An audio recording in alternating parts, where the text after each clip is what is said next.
सद्गुरु श्री ब्रह्म चैतन्य महाराज गोंदवलेकर, इनका प्रवचन 18 सितंबर।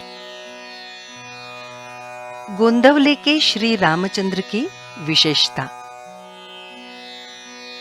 प्रत्येक व्यक्ति ने गोंदवले स्थित श्री रामचंद्र का एक बार तो दर्शन लेना ही चाहिए, ऐसा मुझे बहुत लगता है।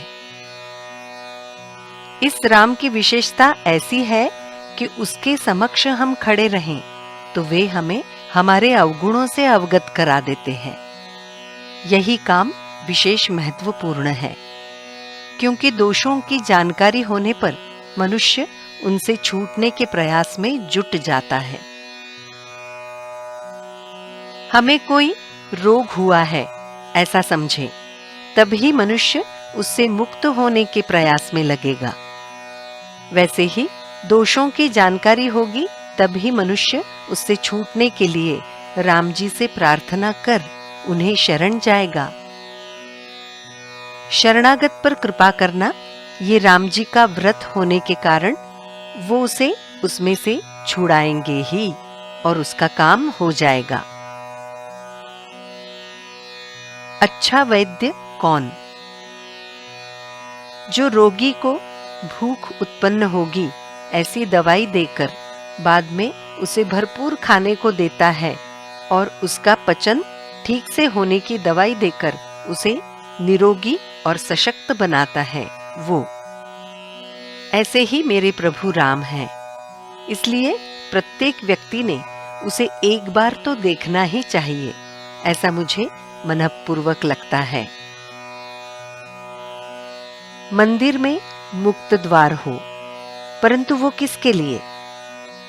केवल भगवान के उपासक के लिए।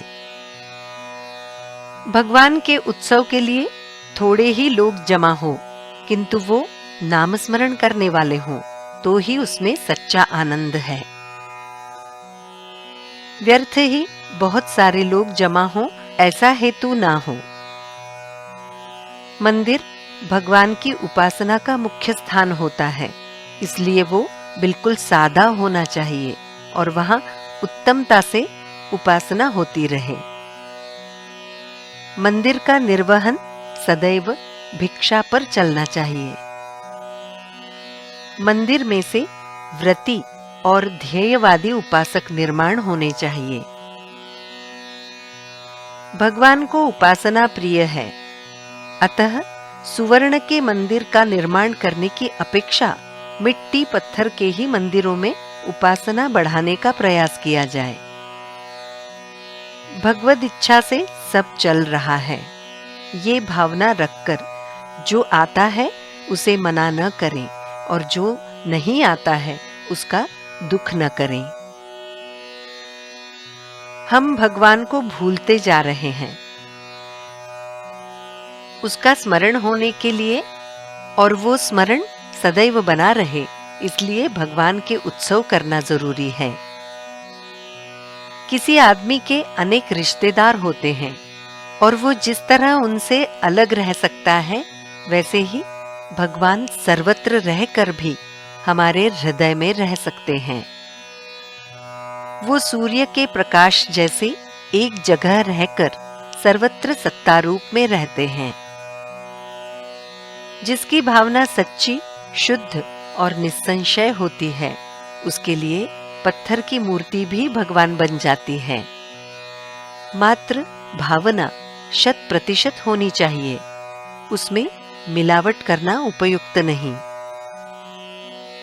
अंतर में भगवान से अनुसंधान रखकर बाह्य वृत्ति को संवारने का जो प्रयास करेगा, उसे परमार्थ का अनुभव शीघ्रता से आएगा। नाम का अनुभव जैसे नाम में ही मिलता है, वैसे भगवान का अनुभव अनुसंधान में मिलता है।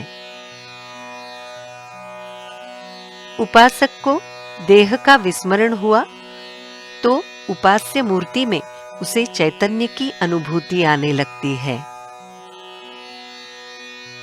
जानकी जीवन स्मरण जय जय राम।